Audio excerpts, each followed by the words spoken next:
What's going on, everybody? It's your man Louie T here on a Saturday. The hell is going on that I'm on a podcast on a Saturday? There's a lot of shit going on. That's for sure. Trying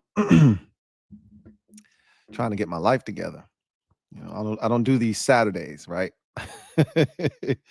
And neither do a lot of y'all. Man. So I appreciate y'all kicking it with the kid here on an impromptu Saturday, last day of the month. LouieTeeNetwork podcast episode. Look, I think I've told you guys this before, but I'm a last minute dude. That's my problem, right? I do my best work on some last minute shit a lot of times. I'm getting better. I'm about 72% better than I was as a high school student when everything was last minute. I'm getting better at, preparing beforehand, kind of trying to set the table. But what I'm most guilty of is underestimating how much time things are going to take. I'm terrible at that. It might be my worst trait. My wife gets on me about it all the time, as she should. And I'm getting on myself a lot more about that now, too, because it's becoming a problem. But I said all of that to say I am doing this podcast because I waited to the last minute to do something, and now I have to do it. And so here I am on a Saturday when I should be spending time with my wife and watching college football. So we're going to get to the proceedings this evening because I do have a lot to say and a lot of things to discuss that we haven't gotten to because of time and, different things popping up. But we got a lot of things to knock down before we get to next week. So we're going to do that today. Hopefully you're watching a little bit of college ball.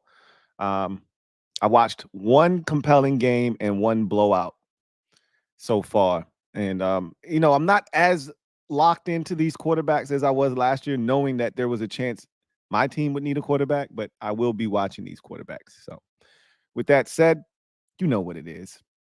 It's going to be a fun episode. Try to get it done as quickly as possible, but we know how it goes. Anyway, you're locked into the Louie T Network podcast that starts now.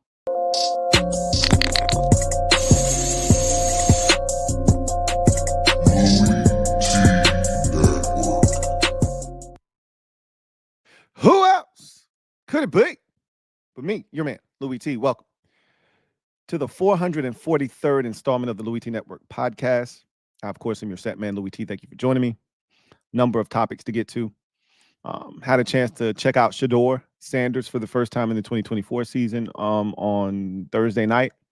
They took on North Dakota State. That game did not go as cleanly as the Colorado Buffaloes would have hoped, but he made some throws in that game where you go, wow. He did throw an interception. It was a wacky interception. He looks the part. So far, so good for him. We'll see how the rest of the season goes. Colorado, once again, not supposed to be very, very good. So we'll see if that impacts how people view him. If he tries to do too much, right? When you're not on a good team, sometimes it forces you as the quarterback to try and do too much. We'll see if he tries to put on his cape one too many times this season, and if that ultimately forces him to make some mistakes or, create bad habits that may come back to haunt him as the draft, looms near and people start breaking. You know how we do. You know how people do. We get into that draft mode and we start breaking down any and everything, and people will start, knocking you for stuff. And you know how it is. Once it gets to that point where there's nothing else to talk about, they'll find some shit. So we'll see what happens with him. I'm trying to check out a lot of these quarterbacks to see what's going on. Cam Ward is in Miami now with the Hurricane, and you want to see what Quinn Ewers is going to look like as a guy that a lot of people think could end up being the best quarterback in this year's draft class. So had a chance to look at Carson Beck a little bit, Georgia quarterback. Still not overly impressed with him, but we'll see what happens. Ultimately, it's just good to see college football back on the screen because that lets me know it's that time. It's time. It's time. It's football time. So anyway, Aiyuk got his contract. Jamar Chase, not so much. Dak and Jerry out there beefing in Big D. Pause. Trent Williams still holding out, looking for that guaranteed bread. So many conversations to have. So little time. Let's get to the proceedings this evening, shall we? I think we shall. Let me drop this gem on your melon. Open your mind, let your conscience be free. You're now rolling with your man, Louie T-double-E. Let me open you up.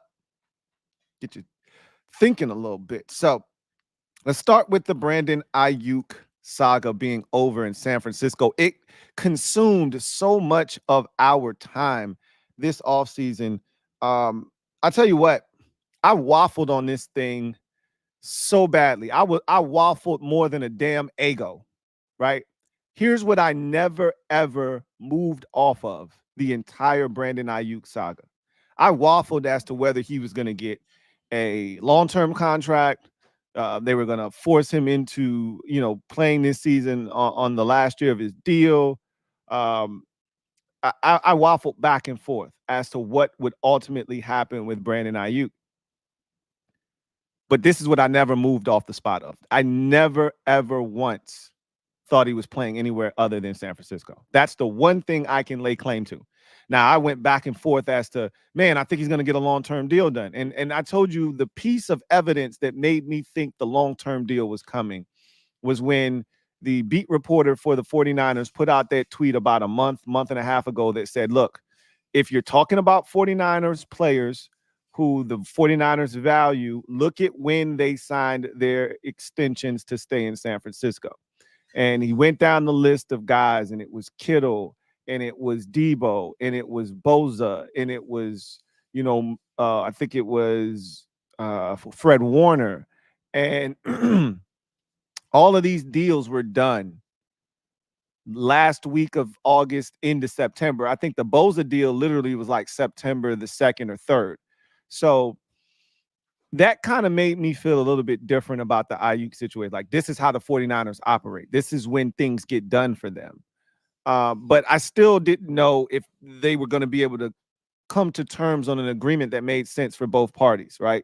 Aiyuk might have wanted too much. The 49ers might have drawn their line in the sand and say, we're not passing this mark. And it sounds like that's what they did. The deal that he ultimately accepted reportedly was the deal that had been on the table for the last couple of weeks. And he was trying to maybe get them to push that number up a bit more. And the 49ers weren't budging. And so ultimately he realized, I'm being crazy here. I mean, they're offering me $30 million a year, and they're going to make me the 5th highest paid receiver, AAV wise, in the league. And they're giving me $76 million guaranteed. What are we talking about here? 4 years, $120 million, 76 of it guaranteed. I probably should just take the money and stop bullshitting here. And so he did the right thing. Take that extension, puts you at 5 in the league, which is where he probably belongs. I told you he's not among that elite group. He wanted to be paid like a Jamar Chase wants to be paid like Justin Jefferson and AJ Brown and all the rest of those guys. But to me, Aiyuk isn't in that same conversation with the Justin Jefferson, with the CeeDee Lamb, with those guys. He's tied with Tyreek Hill. He's not even close to Tyreek Hill to me personally, right? But he got what he wanted ultimately, a big, fat, nice new contract. Boy, did he do everything under the sun. He did everything stands for strip, butt ass naked on IG to get this contract. I mean, I've never seen somebody act more of a fool than Brandon Aiyuk trying to get this deal. I hope no other player takes from this playbook and tries to emulate what Brandon Aiyuk did throughout this process. This shit was some nasty work. But the end result was what he wanted all along, which is he got his money, right? And so I'm not mad. I can't knock the hustle. I just hope nobody else goes through what this man went through in terms of, doing all of the shit he was doing, bringing other teams and other players into his nonsense and, walking out of practice and this, that. Like, I hope no other situation gets to this point. And I say all of this knowing damn well somebody else is going to follow this blueprint. Somebody else is going to have a situation turn. Look, I can applaud Ja'Marr Chase for doing it the way he's doing it. Look, ultimately, it's a distraction for sure in Cincinnati. And I'm going to talk about Ja'Marr Chase here in a second. But he didn't do all of the extra parading and social media shit. He showed up every day for the most part. He held in the way that most guys hold in. Kept his mouth, basically shut, said nothing. Showed up at the preseason game, showed up at practice, didn't participate, but he was there in the physical sense, right? And so he wants his money, and he's going to continue to wait the process out to see what happens. But I'm glad Aiyuk saga is over, not just for the 49ers and their fan base sake, because even the 49ers fans were at the point where they're like, hell, I think most NFL fans were like, bro, just look, somebody do something in this situation. Trade his ass, sign him, do something. We sick of hearing about this shit. I mean, that's how you know a situation has just been miserable the entire offseason, because when fans who aren't impacted by the situation are like, yo, just get this shit over with. Do something here. I think this shit was draining and taxing on everybody. Me as a Commanders fan, I was sick of Commanders fans running to me with, hey, every comment section of something that had nothing to do with Aiyuk. We got coaches' press conferences, hey, you think we can get Brandon Aiyuk? Shut your dumb ass up. Sick of hearing about that shit. I'm so glad this shit is over with as a Commanders fan. I don't want to hear shit else about Brandon Aiyuk. So glad this shit is over with. And he don't even play for my team. Right? And there's a lot of fans out there of teams that had nothing to do with this process. Browns fans are like, I'm glad this shit over because they offered him a deal and it didn't happen. 49ers fans, I know they're happy that this shit has come to a close and that he's still in San Francisco, but they were ready for resolution whether he was in San Francisco or not. Look, let's just get this shit over with. Steelers fans were just as egregious as Commanders fans, very flagrant, just like Commanders fans were, right? They wanted him in Pittsburgh. Glad it's over for them as well. And then the rest of the league was like, look, just get this shit over with. Patriots fans got shitted on. They caught a stray indirectly just because they offered him the most money of any team in this situation. And he said flat out, I don't want to play for the New England Patriots. So they caught a stray, just trying to do the right thing and upgrade their roster, and they caught a stray. So everybody was just at the point where they was like, look, get this shit over with, please. God damn. So it's over with. 49ers and Brandon Aiyuk reach that deal, get this situation resolved, and now we can move on with our lives. Golly.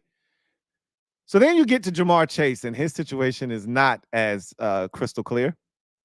As a matter of fact, his head coach here recently put his foot in his mouth. All right, Zach Taylor stepped to the podium late last week and said, yeah, Ja'Marr should be back at practice next week when we hit the field on Wednesday, because Ja'Marr showed up for some of the light practices earlier in the week. He thought, oh, shit, sweet. All right, season's here. Jamar's going to suit up and play. We good. Everything's where we needed to be. And so Ja'Marr threw his ass a massive curveball. No, I'll do the light shit. When, we ain't got no pads on. We out here, helmets, shells, just doing some light work. Yeah, I do that shit.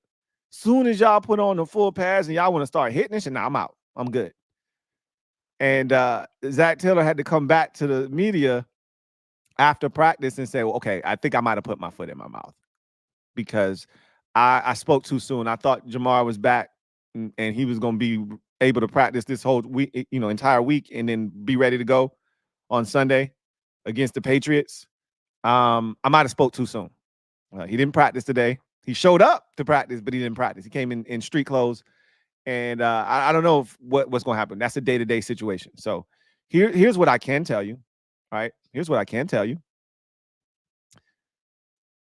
I know the Cincinnati Bengals organization.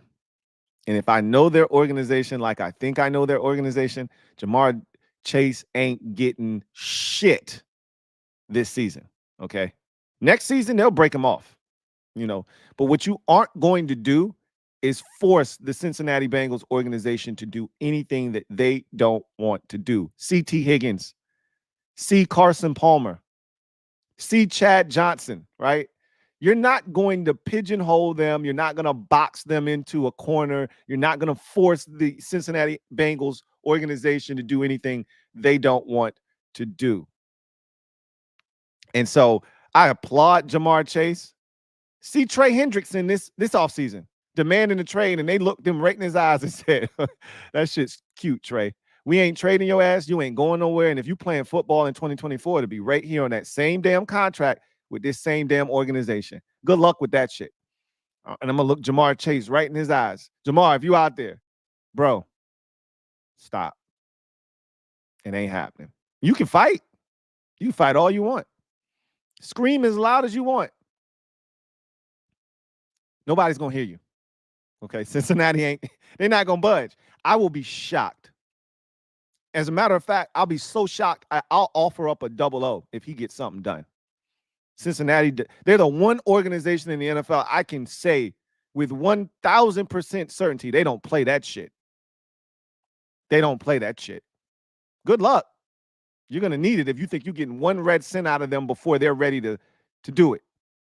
But you won't force them to do it. Many have tried. All, A-L-L, all have failed. Good luck. Now the question is, what's Jamar Chase going to do? How long is he going to take this thing? Because at some point he's got to realize, oh, they're not effing around. I'm not going to get what I want this year. And I get it. I understand. You've seen all these receivers getting paid, and you're like, damn, are these receivers that much better than me? Well, I ain't getting mine. I know I'm better than these dudes. He's not wrong, but you just got to wait. We'll see what happens. Patriots have selected their starting quarterback. So this gym dropping session is going to act as in de facto in case you missed it. So we talked about the big deal for Brandon Aiyuk. We talked about Jamar Chase in Cincinnati. His week 1 status is in question right now. And we'll have more information next week. My guess is next week, Jamar Chase will realize, all right, the offseason, it's September now. The offseason officially in the rear view. We're getting ready for our first opponent of the season. Let me stop my shit. I tried. It didn't work. Let me get back on the field because I'm obligated to do that. And again, you're not getting paid unless you play, right? That's just the name of the game. So I assume that he'll play in week 1 against New England. I'm going to assume he's going to practice this week, but we'll see, right? It's the perfect opponent for him to be trying this shit against, though. Like, it's New England. They're not losing to the Patriots at home in week 1, right? No way. So if you're going to do some shit, you're going to pull some shit like this, it'd be week 1 against the Patriots, right? Anyway, can't do it in week 2 versus the Kansas City Chiefs. Better get your shit together and fast, right? So the Patriots, in case you missed it, the New England Patriots have selected their starting quarterback for the upcoming season. Obviously, whomever was the guy, unless it was Drake May, you felt like this guy's a placeholder, right? And at some point, we're going to see Drake May in New England as the starter this season. And I think it's sooner rather than later. How he finished the preseason has given them optimism that should Jacoby Brissett get off to a slow start, you could see a situation where Drake May comes off the bench in relief and is the starter a lot sooner rather than later. Whereas it felt a little bit distant early on in the process. Like, man, we could be a while. It could be like 10, 12 weeks in before we see Drake May. It's kind of feeling more like week 5 to 7 is where Drake May is going to finally see some action. Again, everything hinges upon where the Patriots are in the season and how things are going and how Jacoby Brissett is looking. And if he holds up from a health standpoint, he got injured in the final preseason game, did Jacoby Brissett as well. So he's going to have to hold up physically too. But obviously, in case you haven't heard, head coach Gerard Mayo made his decision. And I think it's the right one, to be honest with you, as to who will start. And that quarterback is going to be Jacoby Brissett to start the season off. That's why they brought him here, to be a bridge. He's going to execute that. And I think Chris Collinsworth brought up a great point. Look, this season's going to suck for the Patriots, and they're going to take some lumps. I think it's a lot easier to bring in the rookie after the veteran has already wet the bed and vomited all over himself versus the alternative, which is just start the young fella, let him get his brains bashed in. The team sucks. You're going to have some fans saying, put Jacoby in. This shit is a mess. No, let's put Jacoby in first. Let him get his shit kicked in, right? Let him get his teeth kicked in and let the Patriots take some beatings and then have them see that he can't save us this season. We just suck. And then you put in, because you can't go any lower. Once you hit the floor, once you hit rock bottom with Jacoby Brissett, then you insert Drake May, and there's nowhere to go but up, right? So I think that's the right way to approach this, because if you start Drake May and he's getting his ass whooped and he looks terrible and he's turning it over, you may feel compelled to bench him in favor of Jacoby Brissett just because you need the team to not quit on you because this young fella isn't ready yet.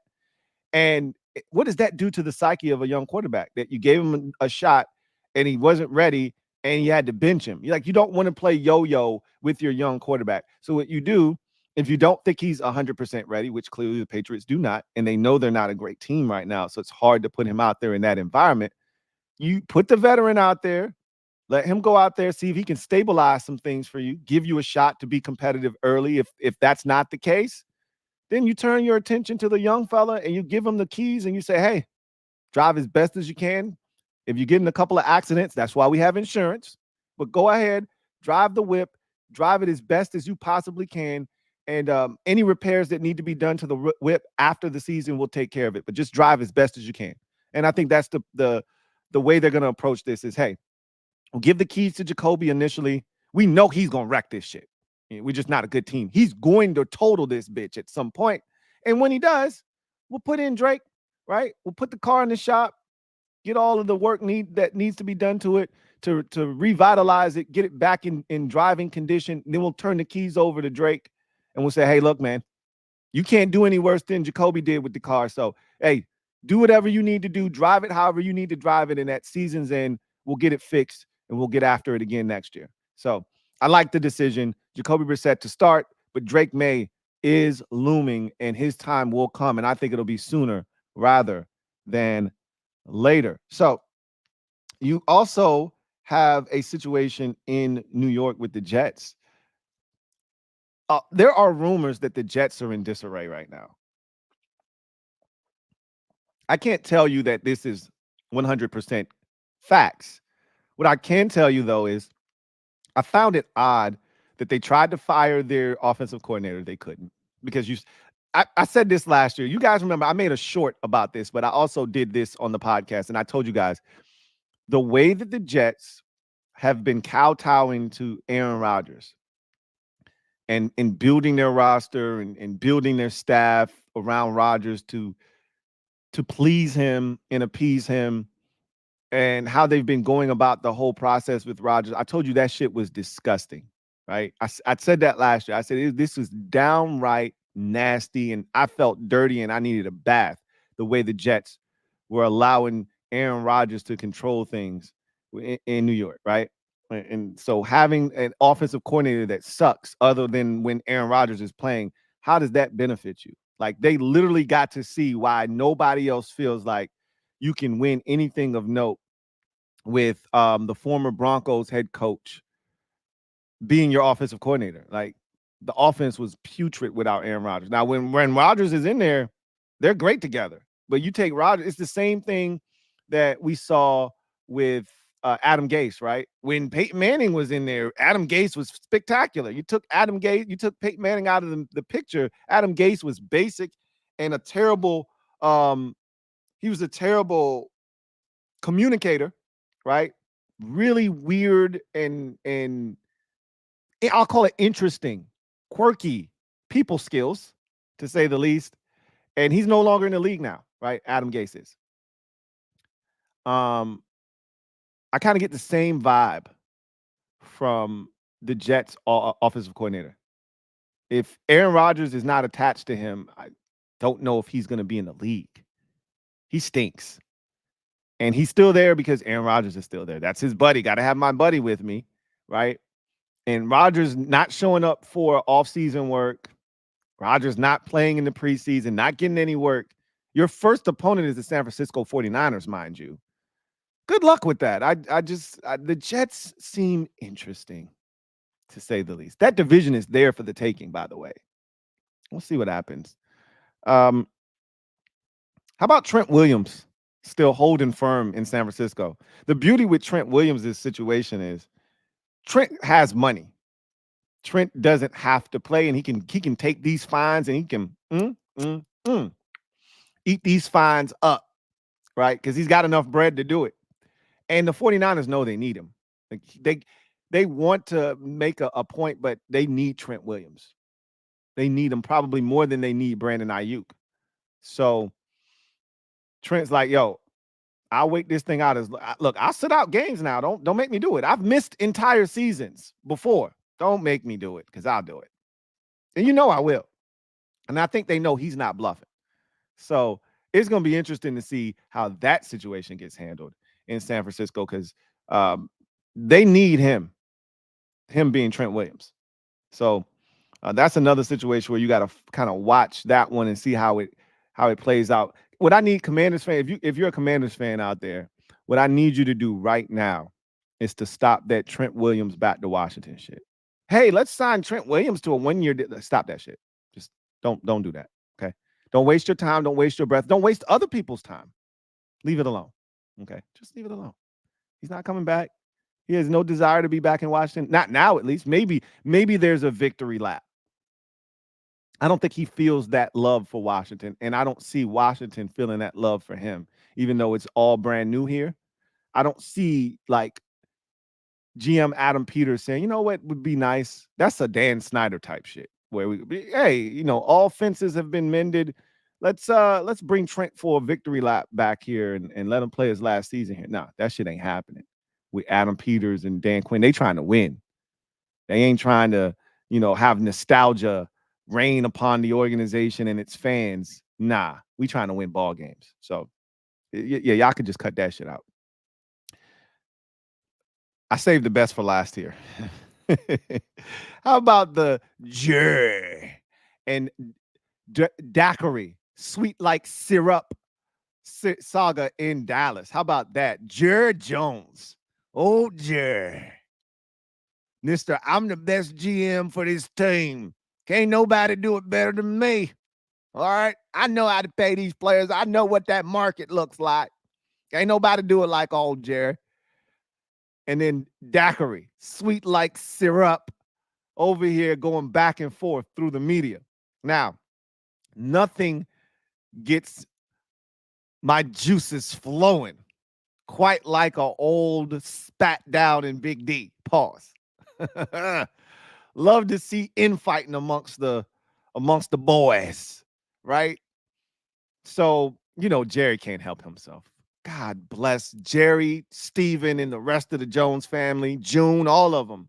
I don't know what his wife's name is. I forgot her name. We can call her June for now. All right. Bless all of them. All right. And we will protect all of them at all costs, the entire Jones family. Right. Because at the end of the day, nobody is going to continue to make sure that the Cowboys win nothing like the Jones family. Right. Jerry can't help himself. That you give him a mic, you stick a mic in front of his face, and Jerry opens up. Like somebody 6 shots in, he opens up. And so I heard what he said. I wasn't as offended. Like I wanted to be really offended. Like, oh my God, I can't believe he just said that. But it was still unnecessary. And here's the thing. It can be interpreted in a multitude of ways. And this is what you wanted to avoid.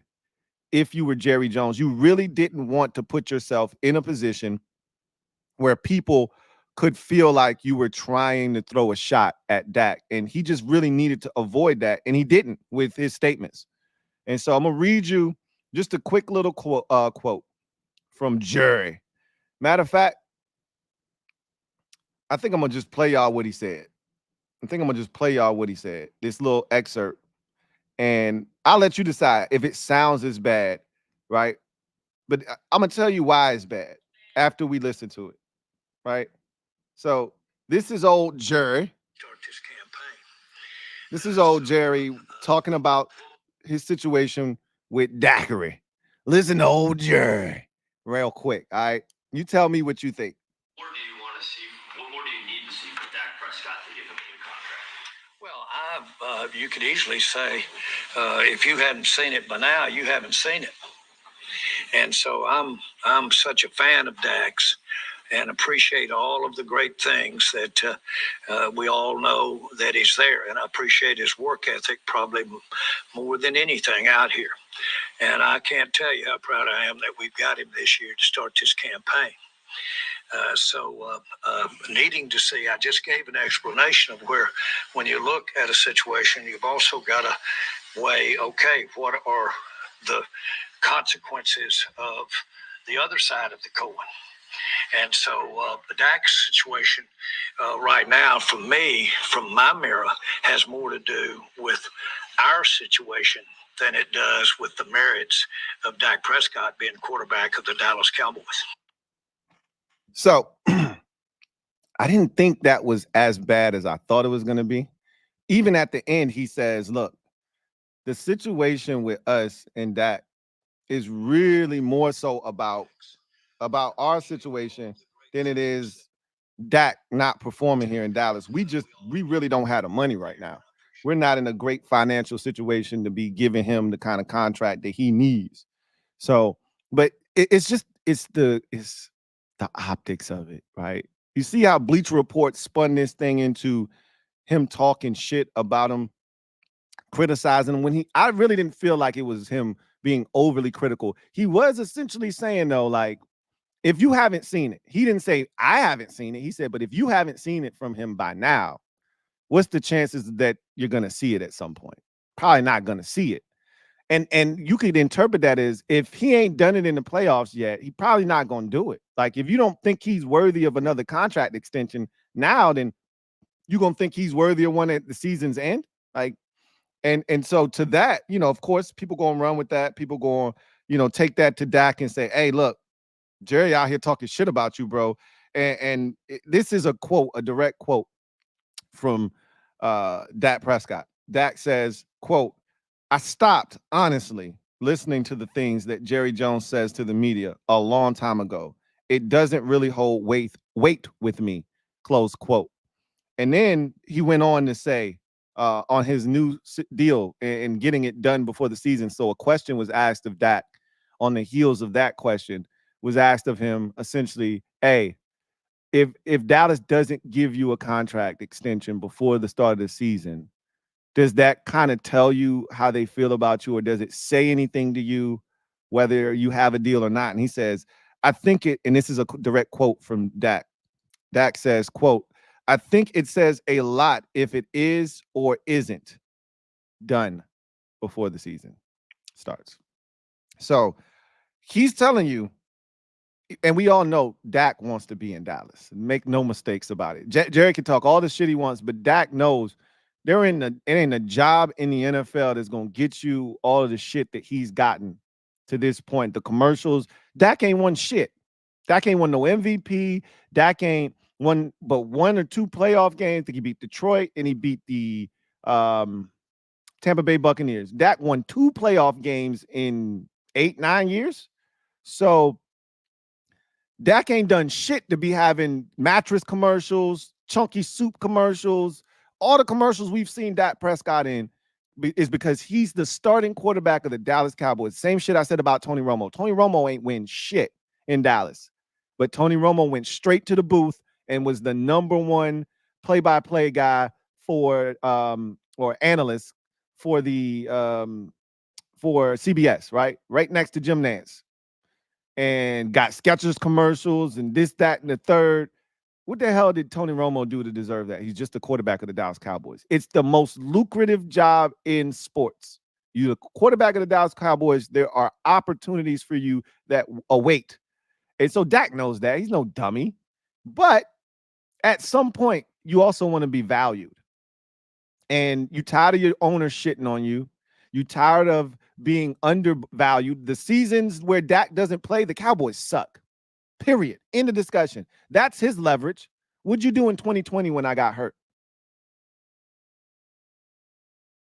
Any year that Dak isn't fully healthy, the Cowboys struggle, right? So he's like, yeah, no, we'll see what happens. Like, Jerry can talk all the shit he wants, but if I don't have a deal before the season starts, that's going to tell me a lot about how they feel about me. And remember, Dak has them by the balls. If this deal does not get done before the season starts, Dak can say, no, I'm not signing nothing else. They cannot, I repeat, cannot use the franchise tag on Dak after this season. They cannot do it.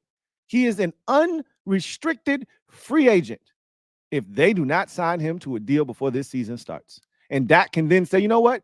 Let me just see what the market, because somebody is going to open up the wallet and they're going to slide Dak a blank check. You can sit here and talk all this shit you want about Dak. You think the Las Vegas Raiders will not open up their wallet and slide Dak a blank check next year with the roster that they think they have? With Devontae Adams screaming, I want the hell out of here. If you can't get me a quarterback to play with, I need out. I need out. You don't think the Raiders would slide them a blank check to get their hands on Dak Prescott? Yeah, right. There are other teams too around the league, but that's the one that comes to mind. Like, the Raiders have arguably the worst quarterback situation in football this year. Like, there's no way to clean that up. It's either Aiden O'Connell, who's on the bench as the backup right now, or it's Gardner Minshew, the second. Like that, those are your two options. That's not good, right? And like I said, there are other teams around the league who would look at that situation and say, hey, you don't want him, we'll take him. So I'm pretty sure that if they don't get something done, this could be it for Dak in Dallas. This could be it, because somebody's going to pay him 60 plus next year, a year, if he doesn't get it in Dallas, right? So anyway, I digress. So let's get to our next segment, and that's social media maneuvers. I'm a midday marauder, but first, I got another promo for y'all. This one is gonna be good. This is Fly, Louie, Fly. Up to the sky. So I got a box full of goodies for y'all. This is your man Louie T tapping in. See if I can't get this on the screen. All right, we need to end that. See if we can get this audio situation squared away.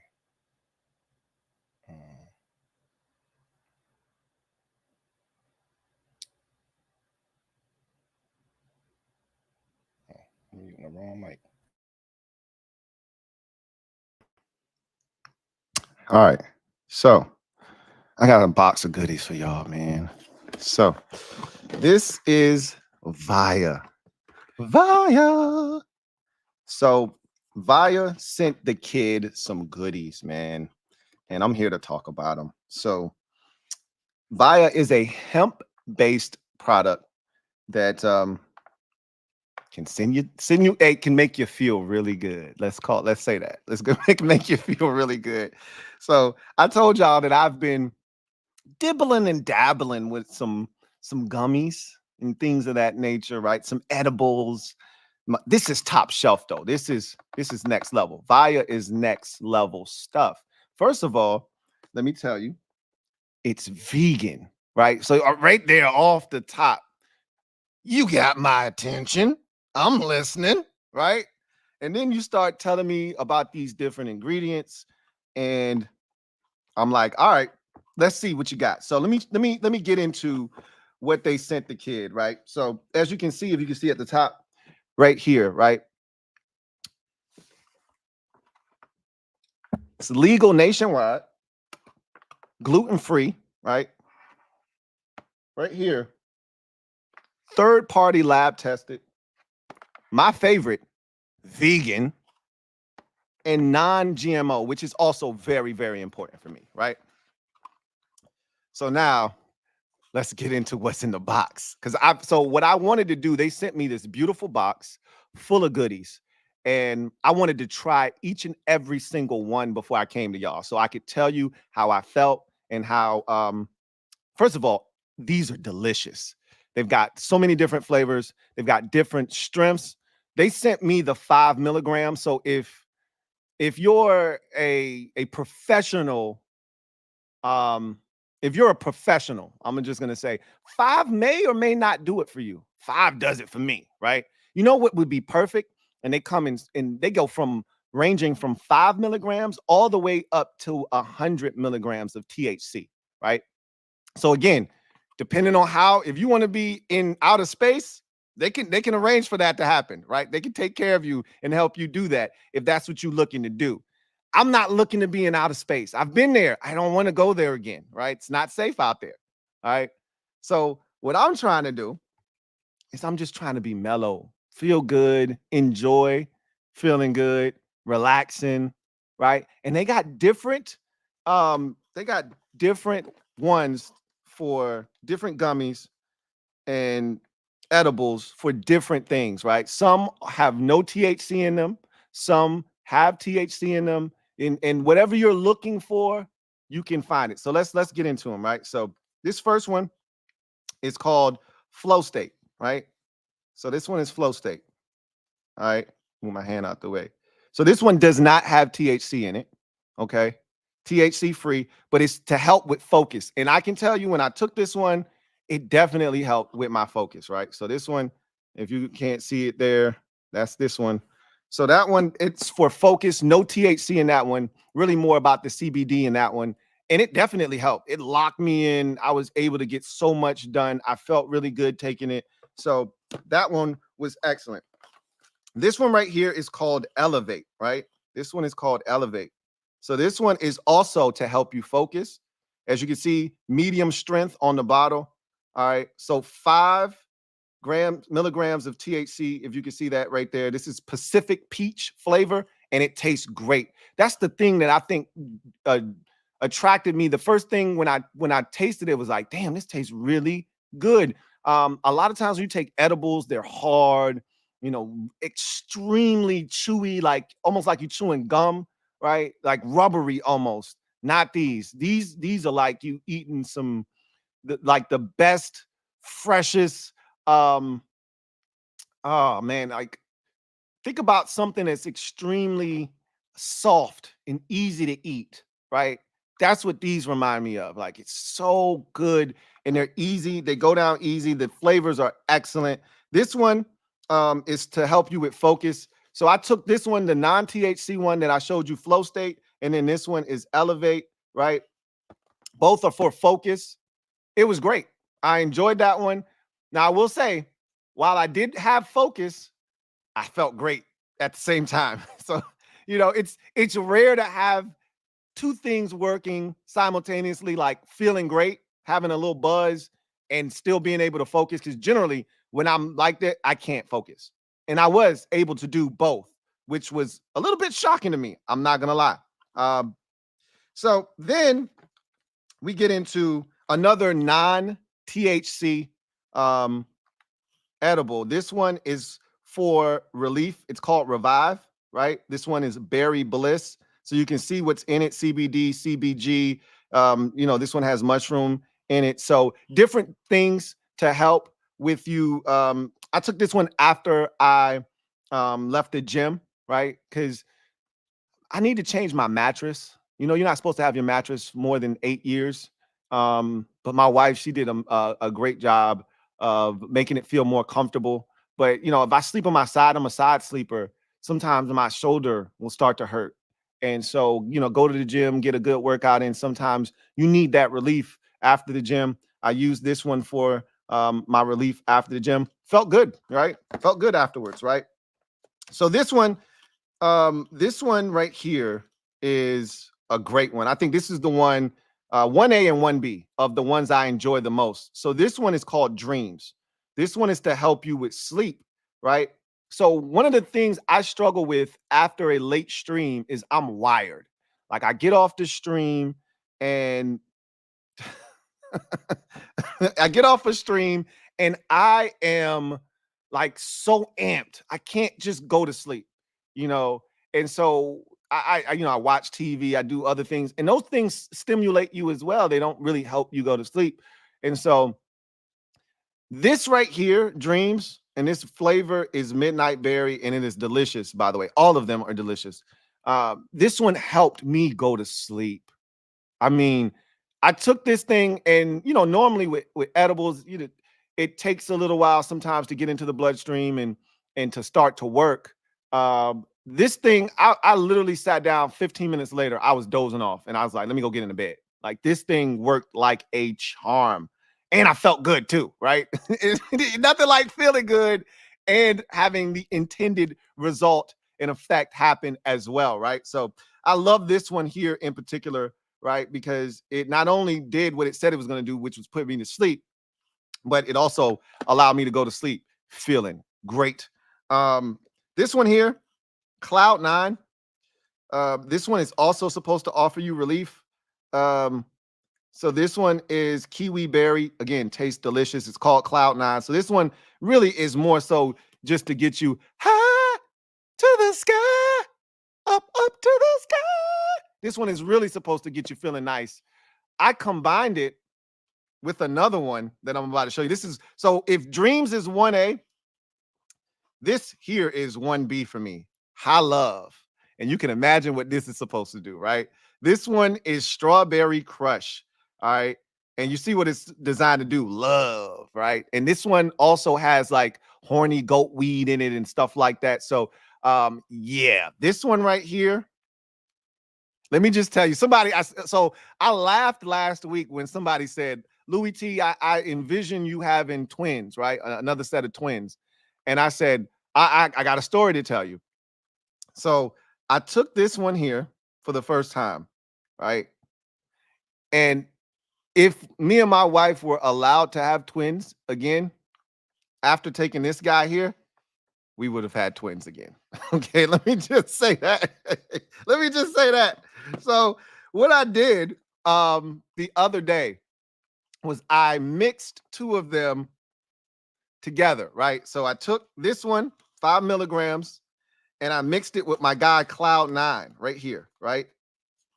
And I took them together. So that gave me 10 milligrams of THC.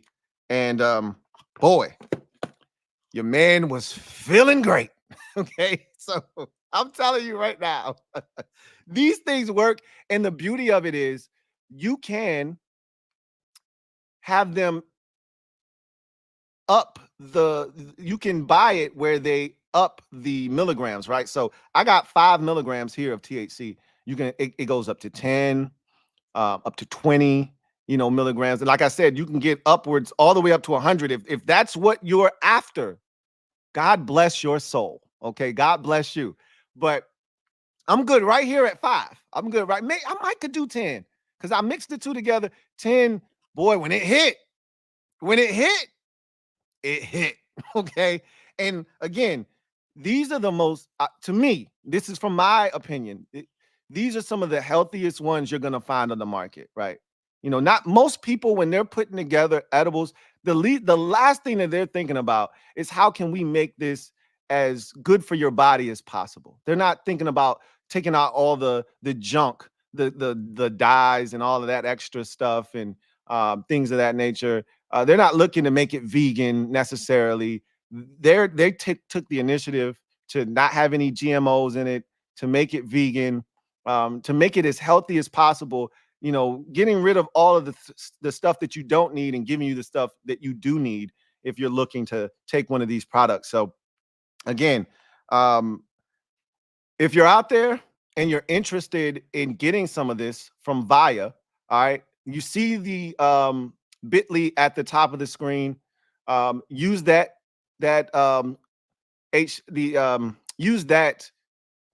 site and use the promo code LouieT to get you 15% off. All right. I'm hooked. They got me. I'm not going anywhere. This is a product here. as you can see, Via, all right, viahemp.com, at viahemp if you want to follow them on social media. But viahemp.com, they got me. They got me sewn up like a tailor. They got me hooked, all right? They got a customer for life. And if you're interested, please, by all means, trust me on this one. And I always tell y'all, I won't lead you astray, okay? I'm not just pushing product out here just to be pushing product. That's not how I operate. There's a lot more. I know y'all laughing at me because y'all like, yo, Louie T, you pushing a lot of stuff these days. There's a lot more stuff I could have brought to your doorstep. But I don't believe in those products. I believe in this product, okay? So they even sent me some,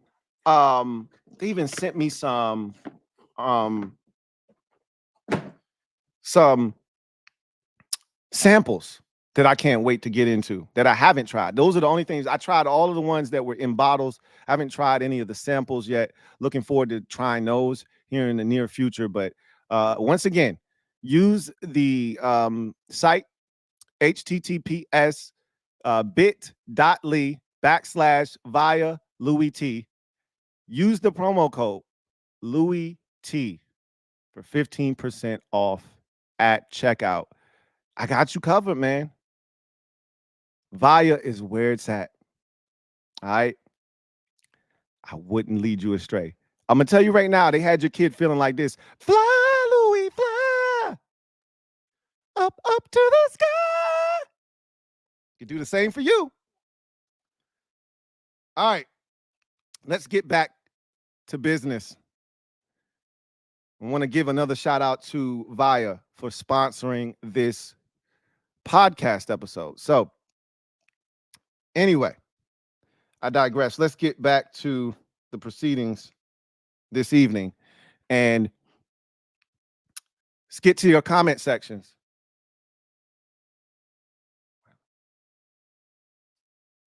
Let's get to the comment section and see what you guys have to say. Y'all know how this works. And then for those of you who don't know how this works, let me explain it real quick. Use the hashtag LouieTLive to have your comment read on the air.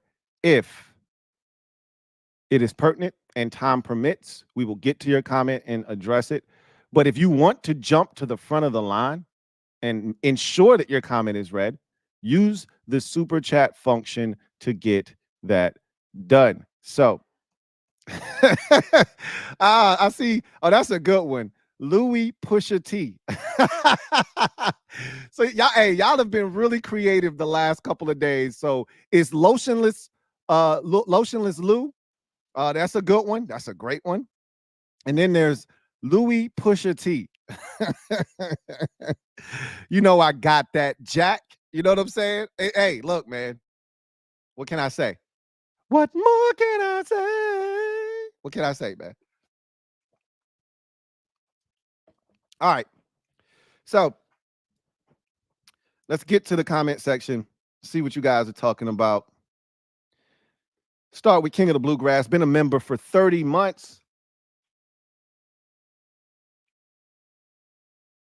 King of the Bluegrass writes, CFL needs to be ready for my hometown giant killers. Louisville Fighting Cardinals look like straight beasts today. Yeah, y'all beat up somebody garbage though. Like what was it? Iowa State Iowa, some Iowa team, I think it was. Y'all did what did what y'all was supposed to do today. We'll see what happens when the competition ratchets up a bit. If I'm not mistaken, Louisville is in the ACC, correct? And if that is correct, Virginia Tech lost, so that's a good thing today for you. We'll see what Clemson lost as well, but you had to know Clemson was going to lose playing Georgia. So we'll see what Louisville looks like this year, right? We'll see what they look like. JP, thank you for the super chat. Greatly appreciate you. Thank you for being a member of the MOBB.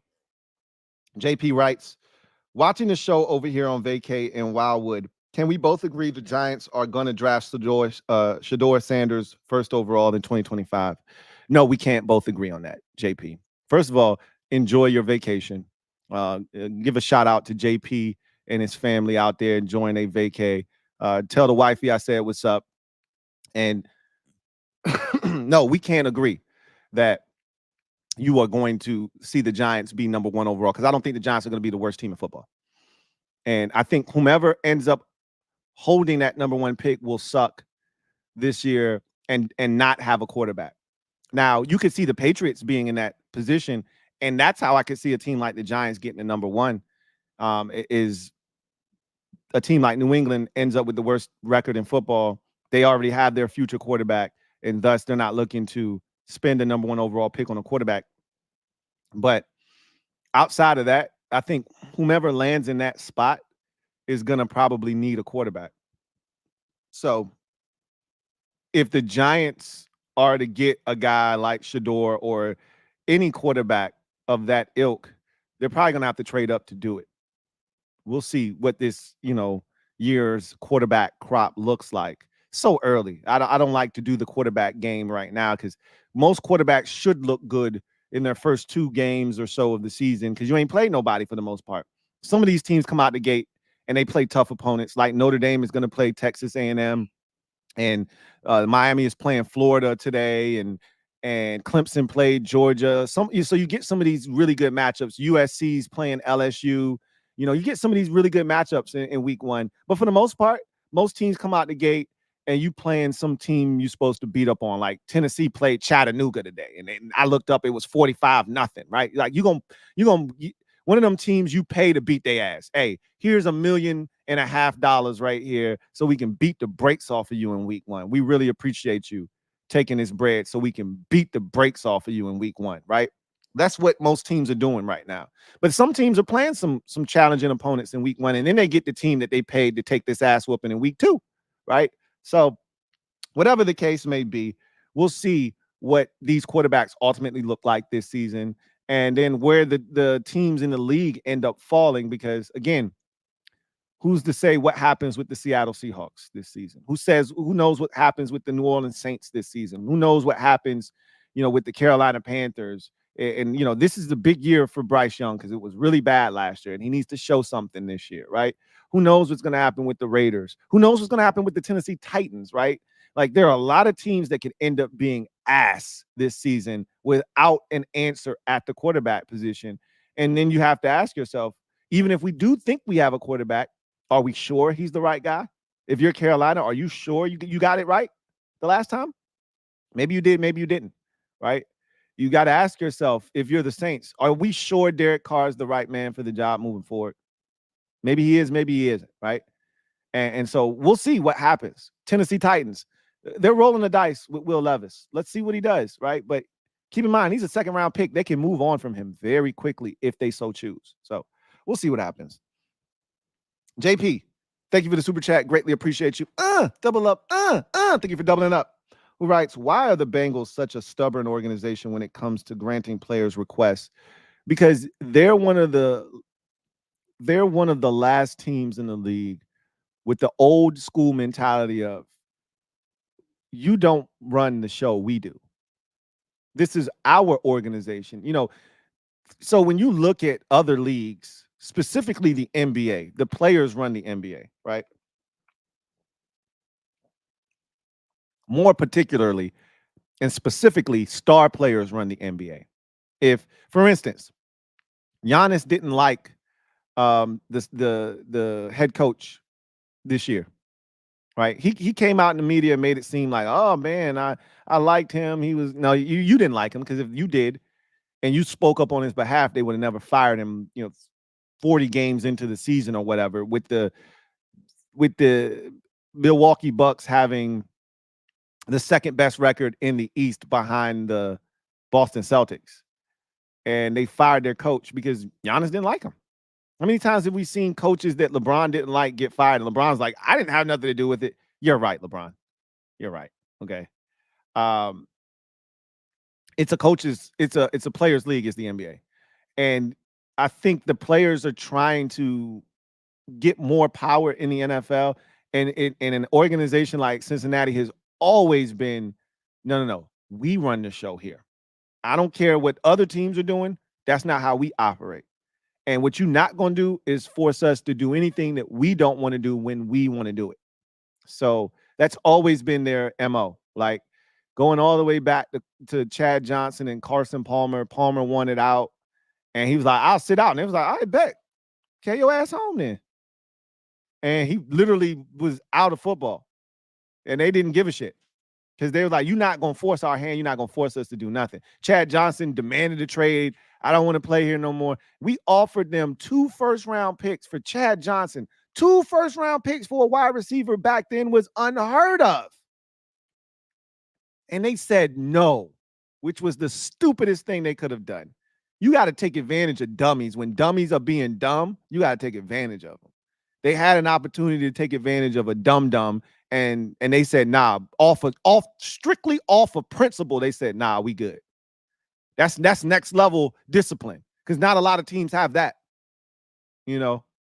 So they've always been that type of organization. And, you know, I can respect that, because you already know when you step to Cincinnati, this is how they do business.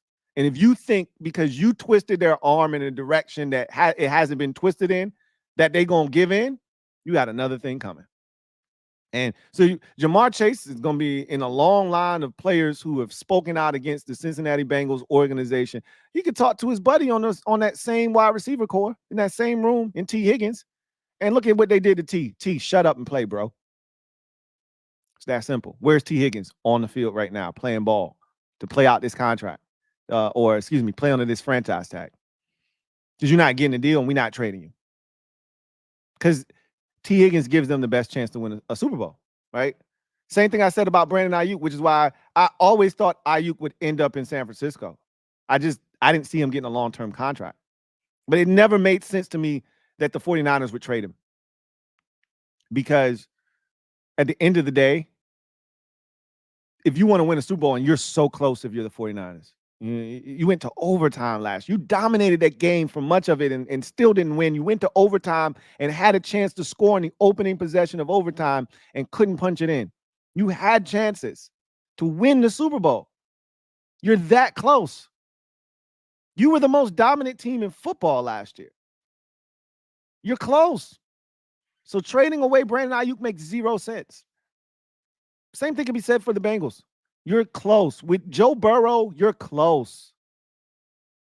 You've been to the Super Bowl. You've been to the AFC Championship game twice. When Burrow is healthy, you're close. So keeping Chase and Higgins around for another year makes a ton of sense. I don't know. How many times can you have disgruntled players on your roster and have them play at maximum efficiency is the question.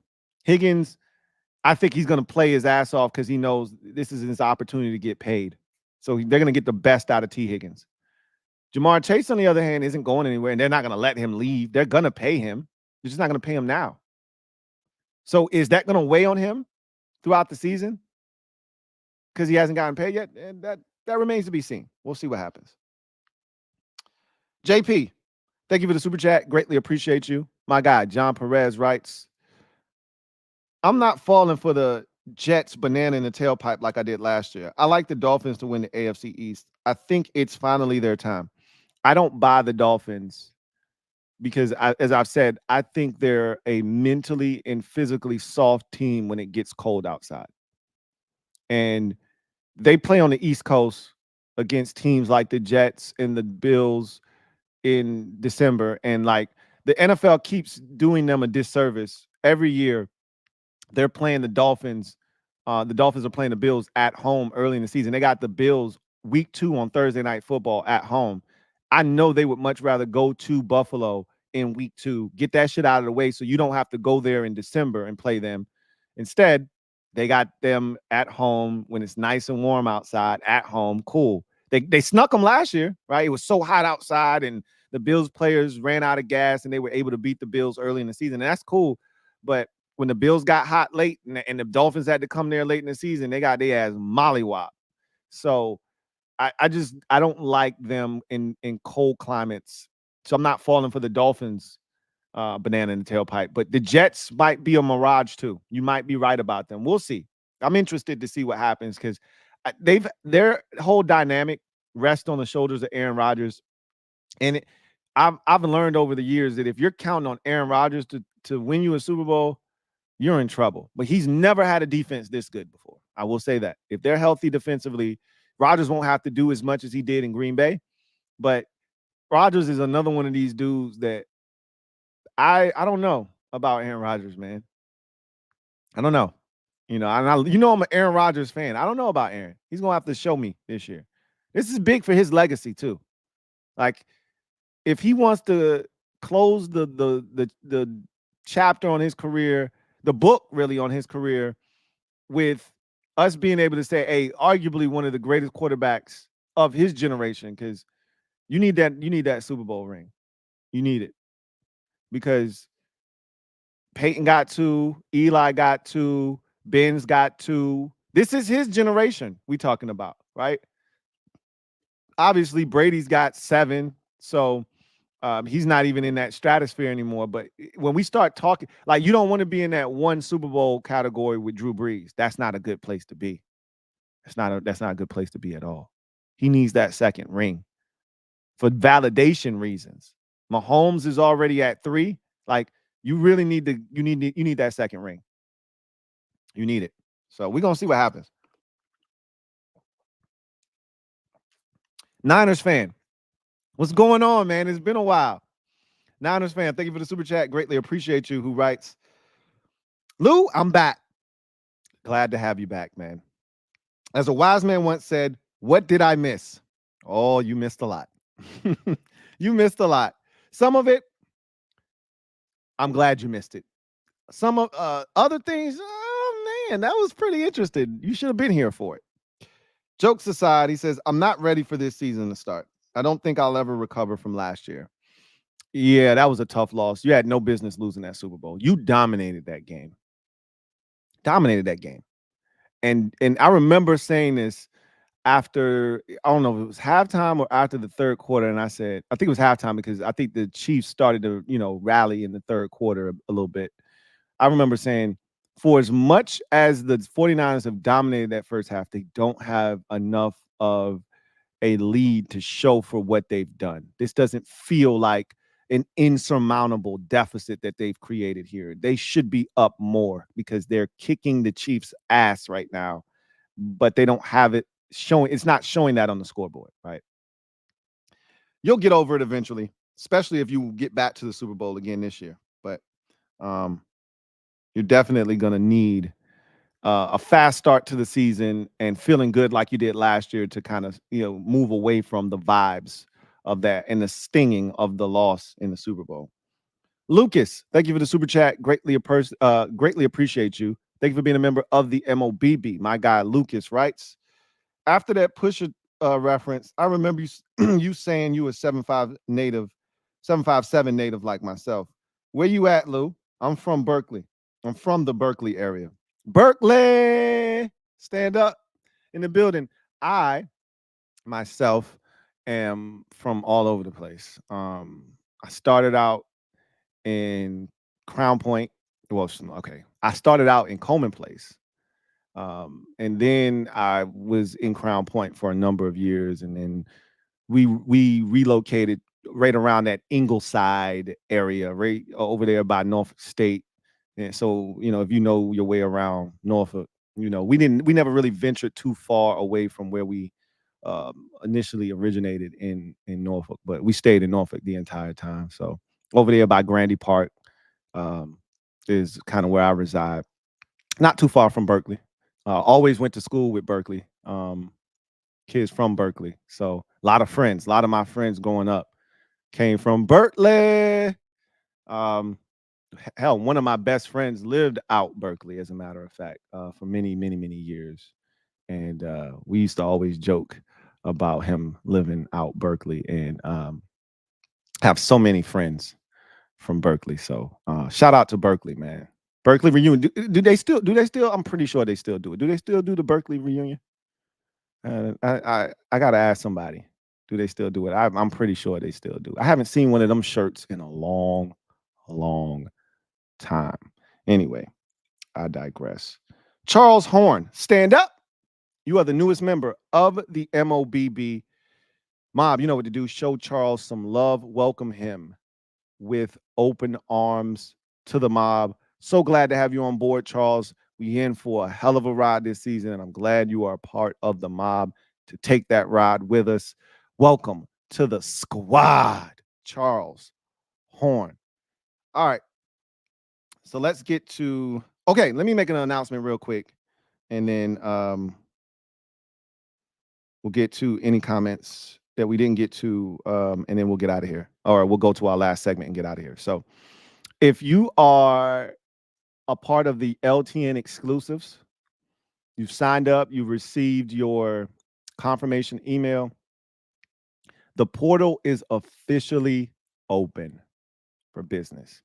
Go to my X page, and pinned to the top is a comment with all of the links that you need for the upcoming season. Also, in the description of this video, you will find those same links that you need to sign up or right, put in your picks for week 1, whether it's the Soul Survivor, the weekly pick'em pool, or your winners and losers picks.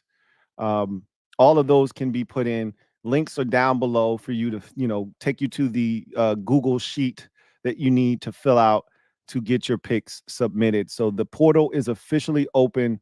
I will have a video early next week reminding you of that, having those links readily available for you. They're in the comment section of, they're in the description of this video and also pinned on the top of my X profile page. So again, it's there, but we will have a video early next week, the last call to action. And then I will be putting out master sheets to make sure that you see your name. If you don't see your name, please hit me up, let me know, so we can rectify that issue. If you've paid and you've received your, you filled out registration, paid for your entry fee, and you've received the email and you don't see your name, then we have to get that right. Okay. So with that said, thank you for the super chat, Charles Horn. Greatly appreciate you, my guy, Charles. Thank you so much for the super chat.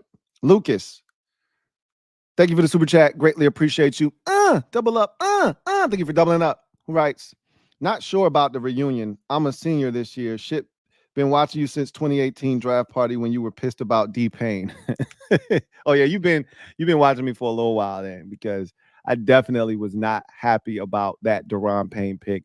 And trust me, the viewers will never, ever let me forget about that. And I don't mind.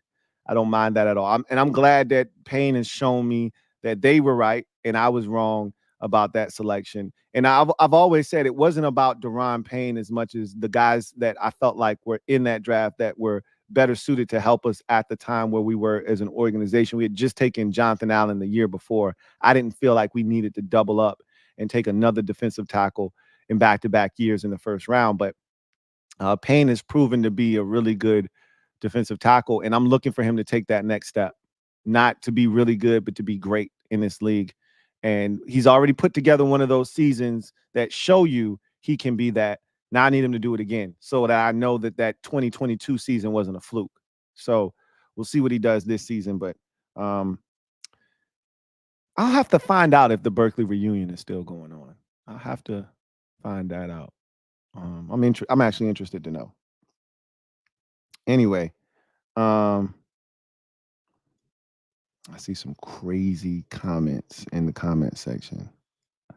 Casper the Barbarian says, your personal top 5 candidates for MVP this season. That's a tough one because I don't really know. You would assume that Mahomes and Lamar Jackson and all of those guys are going to be in that mix. But there's usually one guy that comes out of nowhere that you're not expecting. I wouldn't be shocked if there's a receiver that threatens 2,000 yards this year and could be in that discussion. So one of these defenders goes off. I don't know if I got a top 5. You know what would be interesting? Me pulling off the BetUS sites odds for the MVP and us kind of breaking it down. And I'll tell you if I think these guys if they're in my top 5 or not. That might be the way that I'll kind of construct it. It's hard though, because from season to season, you just never know. And I usually don't think about those types of things. Individual accolades aren't things that I normally think about until we get like halfway into the season. And then I start thinking about who might win coach of the year, who might win league MVP, who might win offensive and defensive rookie of the year, who might win offensive player of the year, defensive player of the year, things like that. I start thinking about those individual awards as we get like halfway through the season. But before the season starts, I'm thinking about overall teams more so than I am individual accolades. So, let's see.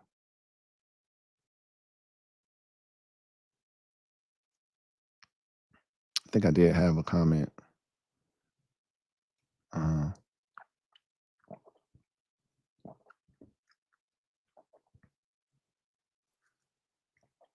John says he still believes in Russell Wilson. Let him cook.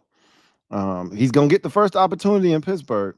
He is going to get the first opportunity in Pittsburgh.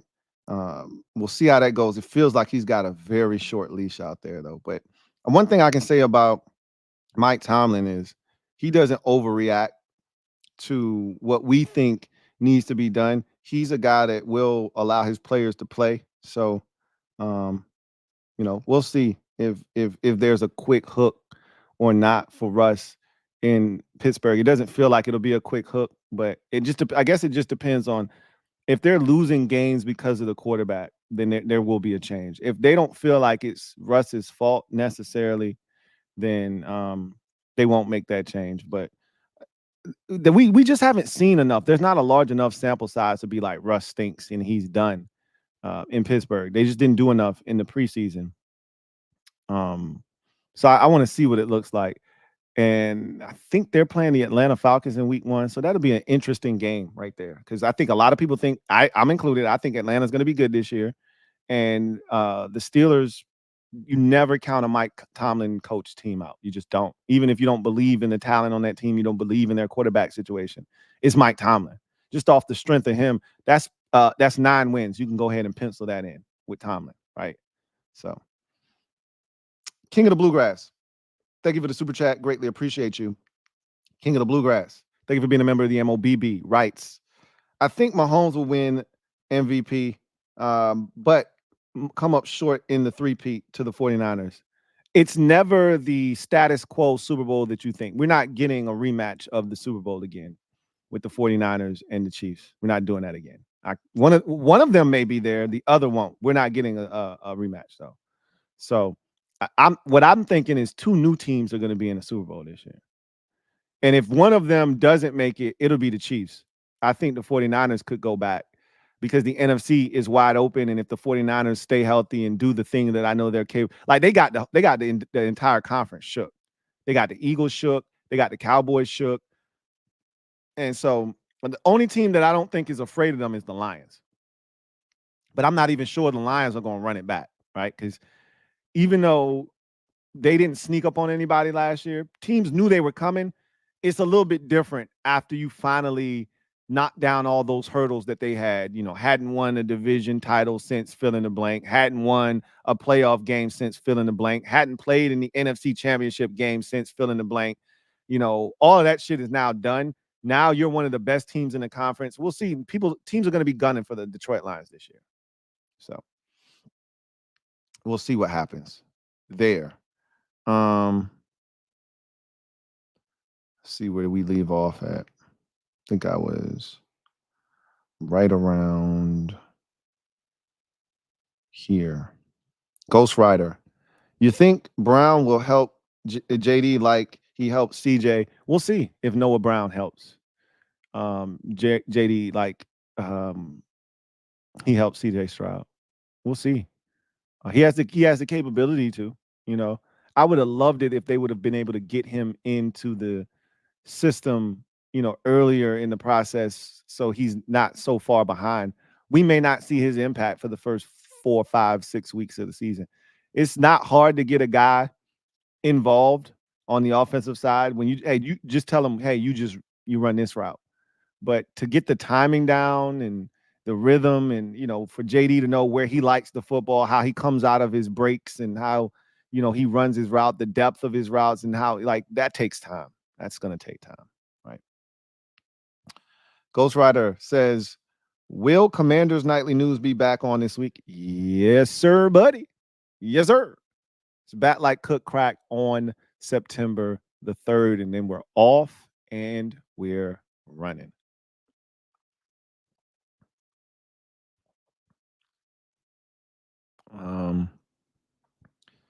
Let's see.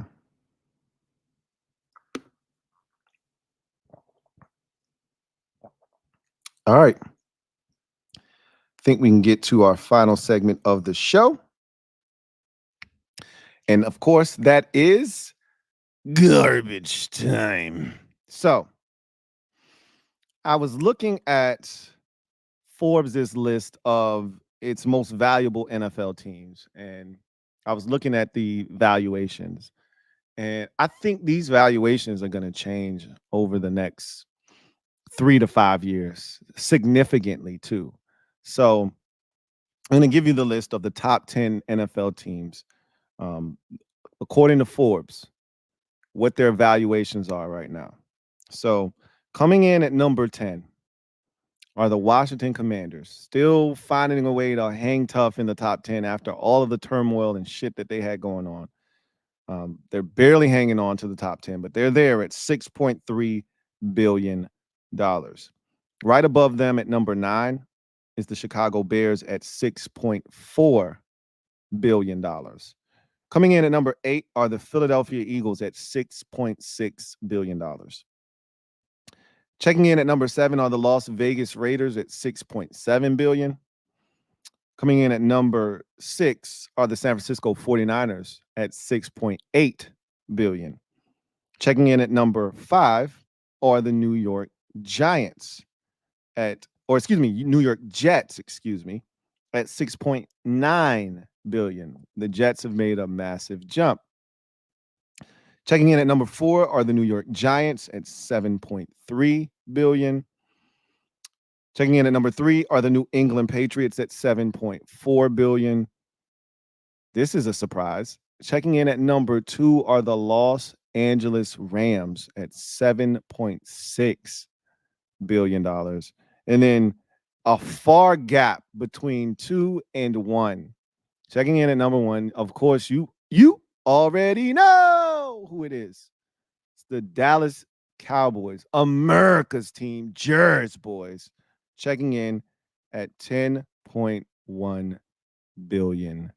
The only team to hit double digits, and really the only team that's even remotely close to double digits, are the Dallas Cowboys. So I don't think anyone's going to overtake the Dallas Cowboys anytime soon. Jerry's built them into a cash cow, the most recognizable franchise in sports, maybe right there with the New York Yankees. And I'd say that there's no one else really close. I mean, Lakers fans might try to make a case for the Lakers, but you don't see people walking around with Lakers hats on and jerseys on for no reason. There's people that aren't even Yankees fans walking around with a New York Yankee fitted on or, snapback on. Same can be said for the Cowboys. They're just everywhere. They're like roaches. Cowboys fans exist everywhere. And if you're a fair weather fan, then you're probably a Cowboy fan somewhere out there. So Jerry's built this thing into a bully and a beast. And I don't see anybody overtaking them. But the Rams being second, I know a lot of the stadium being built and having multiple uses for that has helped the Rams out. Winning the Super Bowl in 2021 helped a lot too. But I could see that's organization taking a step back in these rankings over the next 3 years. Same with the Patriots. I mean, Brady and Belichick helped build that house. Now that neither are no longer there, if they struggle for the next 3 years, I could see that evaluation going way down. And when I say way down, they're still going to be in the top 7 or so. But it's not going to be as popular as it once was without Brady and Belichick. I can see that going down a bit. The Giants They're interesting because they're a blue blood in the NFL. I don't see them going anywhere. They're gonna stay hovering around the top 5. The lowest I might see them fall is to 6, maybe. I don't see them going too far down because they're NFL royalty. The Jets are surprising. I'm shocked that they're here, to be honest with you. They've won nothing. They've done nothing. They're in a great market, but they're still the Jets. They're still like the redheaded stepchild of New Jersey. The Giants run things there, and um, they haven't won. So it's shocking that they're where they are. But one Super Bowl could change everything. If Rodgers can take them to the promised land, it'll change everything. If he can't and they continue to struggle, I expect them to fall down this list. The 49ers, I'm actually shocked that they're as low as they are with the success that they've had here recently, with the with how great of a fan base that they have and how rich in their tradition and history is in winning in this league, and how they've won big here of late, just missing out on the Super Bowl, twice in the last 5 seasons, 6 seasons now. Having gone to the Super Bowl 3 times in that stretch, having gone to the NFC Championship game 4 times in 5 years. I'm shocked that they're not a little bit higher on this list, to be honest with you. 6.8. I could see them moving up this list some more. The Raiders, I think that move to Vegas really spiked their evaluation, revenue rise, and all that stuff. Good for them, but I could see them falling down this list as well. But they've got a rabid fan base too, so it's not shocking. Eagles have just kind of moved their way up into this thing because of their success here recently and the excitement that they generate year in, year out with all the moves that they make. So they've entered their name into the mix because for a while, of all the NFC East teams, when we come to evaluations, the Eagles weren't among the top 10. They were the only one not in the top 10.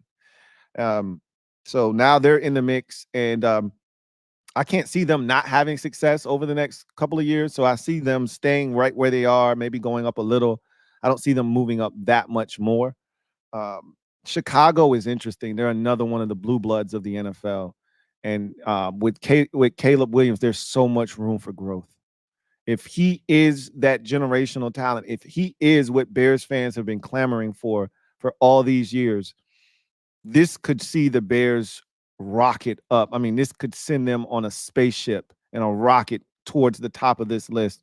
I wouldn't be shocked if it's 3 years, if this kid is what we think he is, they're not in the top 3 here in the next 3 to 5 years, right? That's how much of a difference Caleb Williams can make for that organization. And then same can be said for Washington. I think it starts with ownership. The fact that there's no more Daniel Snyder and Josh Harris and his group is taking over, and all the changes that have been made, that in itself is enough to give them a boost. But if Jaden Daniels is the real deal, just like I said with the Bears, remember Washington for about a 15 to 20 year stretch was the number 1 organization in the NFL in terms of evaluation and worth. All right. The Redskins were the most valuable team throughout the 90s and into the 2000s, all the way up until 2005. They were the most valuable team, according to Forbes. And then after 2005, Dallas took over, and then Washington and Dallas fought for about another 5 to 7 years. And then it wasn't until like 2016 that Dallas pulled away. Washington fell to the wayside, and now you see where they are. They went from being 1, just 15 years ago to 10. But a lot has changed in a year's time. And if Jaden Daniels is what we think he can be, look out for the Washington Commanders to move up this list. So I found that interesting. Wanted to talk about that real quick. See what happens. But got a super chat to get to, and then we'll get out of here. Charles Horn, thank you for the super chat. Greatly appreciate you. Thank you for being a member of the MOBB. My guy, Charles, writes, Started watching last season. Only channels on YouTube I turned the notification on. So it's time for me to support. Really appreciate you, Charles, man. And this is going to be a hell of a season. I'm looking forward to it. Speaking of which, Charles, now that you just brought this to my attention, or at least made me think about it, Commanders fans out there, did you know that our week 1 contest against Tampa Bay was at 4 o'clock? It's a 4:25 kick. Did you know that? I was not aware. I thought that this was a 1:05 kick the entire time. And you know what's interesting was Bleacher Report asked me to do the post-game show for week 1. And they sent me the time of the post-game show. Normally they want the post-game show done within 5 minutes of the game ending. And they sent me the invite, and I was like, 7:45? What is this? I was like, I guess they want it, later on in the day, whatever. Cool. I mean, my stream will be over by then, so I ain't tripping about it.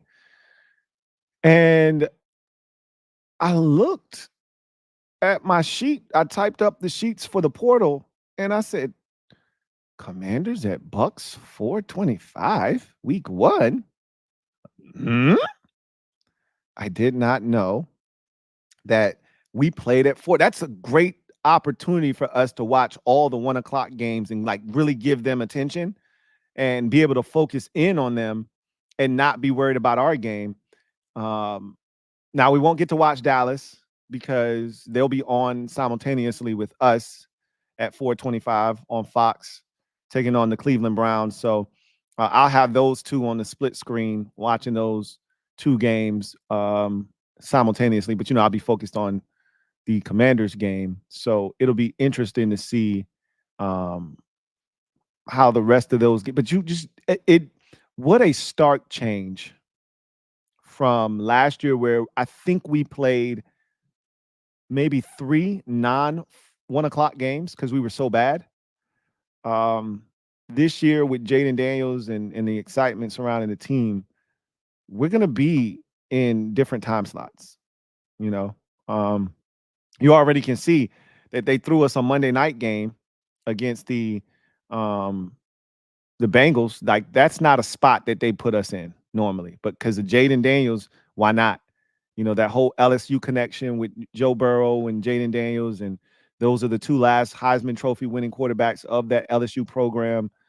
Jaden Daniels early in the season going to have a lot of hype around him, so that's a good spot. We're on Thursday night against the Eagles. Last year, they threw us on Thursday night twice. One of them was Thanksgiving, and they said, get out of my face. Threw us on with the Bears, threw us on with the Cowboys on Thanksgiving, and said, get out of here. We had 1 4 o'clock kick. I think it was against Seattle on the West Coast. Outside of that, I think every single one of our games was 1 o'clock kicks last season. Like, they had no interest in us being on at 4 o'clock last year. So for us to come out of the gates and be a 4 o'clock game right away speaks volumes as to the night and day difference between how we were viewed last year and where we are right now. So I'm loving it, man. Anyway, I digress. That's going to do it for me, your man Louie T, here on this installment of the Louie T Network podcast. I appreciate all of y'all coming and kicking it with the kid on a Saturday. I know this was kind of like out of the way and impromptu a bit, but y'all still came and showed out and supported, and I appreciate y'all. Big shout out to Via for sending the kid these tasty and delicious and very, very intriguing edibles.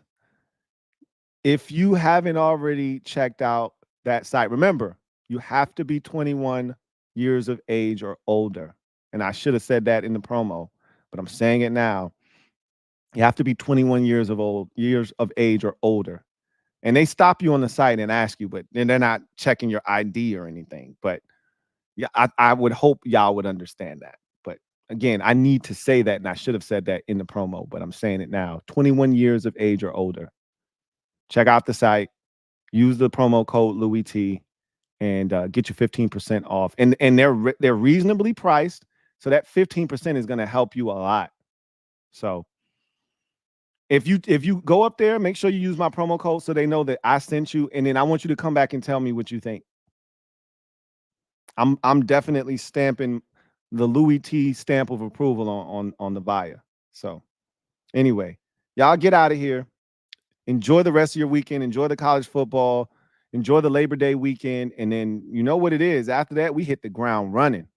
And we don't stop running until sometime in January. For the lucky ones, you don't stop running until February. But at the end of the day, we about to start running. All of us are about to start running. And once you start, you don't stop. So I'm going to get off this stream because I'm finna go fly, Louie, fly. Up to the sky. Y'all know what it is. Take care. Have a great weekend. God bless. Good night.